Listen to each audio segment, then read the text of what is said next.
बिस्मिल्लाहिर्रहमानिर्रहीम। मोहम्मद सरफराज दोस्तों की खिदमत हाज़र। तो मैं इस वेले मौजूद हाँ चक नंबर 171 RB कोट हयात खां, तहसील सफदराबाद, ज़िला शेखूपुर दे विच।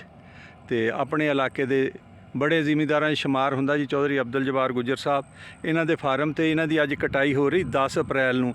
अमूमन साडे इलाके 13 अप्रैल नूं विसाखी हुंदी है ते 17-18 नूं हुंदी सीगी कटाई। ऐदकी पहलां शुरू हो गई। तो इन्हां नूं पुछदे जी। जब्बार साहब सलाम अलैकुम। वालेकुम अस्सलाम जी। पहलां तो ये दसो तुसीं ये कणक जिहड़ी वढ रहे हैं किहड़ी वैरायटी सी? जी अकबर 2019।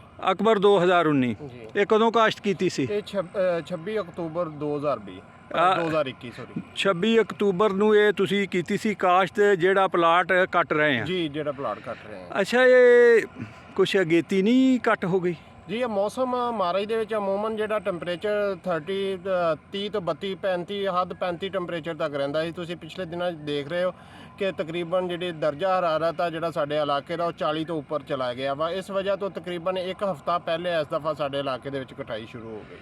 हफ्ता पहले कटाई मौसम की वजह तो? जी मौसम की कोई दाने ते नहीं असर पिया? जी मेरा ख्याल है कि काफ़ी असर पिया वा। ਜਿਹੜੀਆਂ ਅਗੇਤੇ ਕਾਸ਼ਤ ਸੀ ਉਹਦੇ ਤੇ ਸ਼ਾਇਦ ਇੰਨਾ ਜ਼ਿਆਦਾ ਫਰਕ ਨਾ ਪਿਆ ਹੋਵੇ, ਲੇਕਿਨ ਜਿਹੜੀ ਪਿਛੇਤੀ ਕਾਸ਼ਤ ਉਹਦੇ ਤੇ ਬਹੁਤ ਜ਼ਿਆਦਾ ਅਸਰ ਹੋਇਆ। ਉਹਦੇ ਤੇ ਹੋਇਆ, ਉਹਦਾ ਝਾੜ ਘਟੇਗਾ। ਝਾੜ ਘਟੇਗਾ। ਤੁਹਾਡਾ ਝਾੜ ਕਿੰਨਾ ਰਿਹਾ? ਜੀ ਕੱਲ ਅਸੀਂ ਆ ਦੇਖ ਰਹੇ ਆ ਜਿਹੜੇ ਆ 1.5 ਏਕੜ ਅਸੀਂ ਕੱਲ ਕੱਟਿਆ ਸੀ, ਬਾਕੀ ਤੇ ਅੱਜ ਕਟਾਈ ਹੋ ਰਹੀ ਹੈ। ਇਹਦਾ ਵੇਟ ਨਹੀਂ ਹਜੇ ਹੋਣਾ। ਹਾਂਜੀ। ਤੇ ਆ 1.5 ਏਕੜ ਦਾ ਅਸੀਂ ਕੱਲ ਵੇਟ ਕਰਵਾਇਆ ਸੀ ਕਟਵਾ ਕੇ। ਹਾਂਜੀ। ਤੇ ਪੂਰਾ ਜੀ 60 ਤੋੜੇ ਹੋਇਆ ਸੀ 50 ਕੇਜੀ ਦਾ, 75 ਮਣ ਹੋਇਆ ਸੀ। 75 ਮਣ ਯਾਨੀ 50 ਮਣ ਤੁਹਾਡਾ ਨਿਕਲਿਆ ਆ? ਜੀ 50 ਮਣ। ਤੇ ਕਣਕ ਦਾ 50 ਮਣ ਅਕਬਰ ਦਾ ਸਹੀ ਹੈ। ਹਾਂਜੀ। ਇਹ ਹੁਣ ਤੁਸੀਂ ਮੈਨੂੰ ਦੱਸੋ ਕਿੱਦਾਂ ਕਿੱਦਾਂ ਬੀਜੀ ਸੀ ਇਹ? ਜੀ ਇੱਕ ਬੋਰੀ DAP ਦੀ ਪਾਈ ਸੀ ਨੀਚੇ ਕਾਸ਼ਤ ਦੇ ਟਾਈਮ ਤੇ। ਹਾਂਜੀ। ਪੰਜਾਬ ਸੀਡ ਕਾਰਪੋਰੇਸ਼ਨ ਵਾਲਿਆਂ ਦਾ ਬੀਜ ਕੇ ਪਾਇਆ ਸੀ ਅਕਬਰ।